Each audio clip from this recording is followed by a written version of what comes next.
السلام علیکم ورحمۃ اللہ وبرکاتہ۔ اس وقت ہم نجف سے تقریباً 30 کلومیٹر فاصلے پر عین امام حسن علیہ السلام موجود ہے، جو شہر مشخاب سے قریب ہے،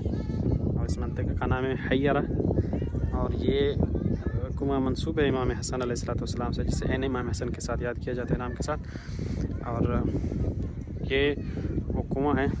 جس میں جو پانی ہے، اس میں قدرتاً خدا نے شفا رکھی ہے کہ بہت سے مومنین جو شوگر اور کینسر کے مریض ہیں خصوصاً، ان کے لیے شفا یابی کے لیے پانی بہت مفید ہے۔ اور امام حسن علیہ السلام کے ساتھ یہ منسوب ہے کہ امام علیہ السلام کے ہاتھوں سے کھودا ہوا یہ کنواں ہے جس سے تمام مومنین شفا یاب ہوتے ہیں، اور آج ہم بھی اس زیارت سے مشرف ہوئے۔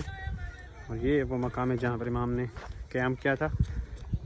امام کے بیٹھنے کی جگہ ہے، اور یہاں پر وہ کنواں ہے جو امام کے ساتھ منسوب ہے۔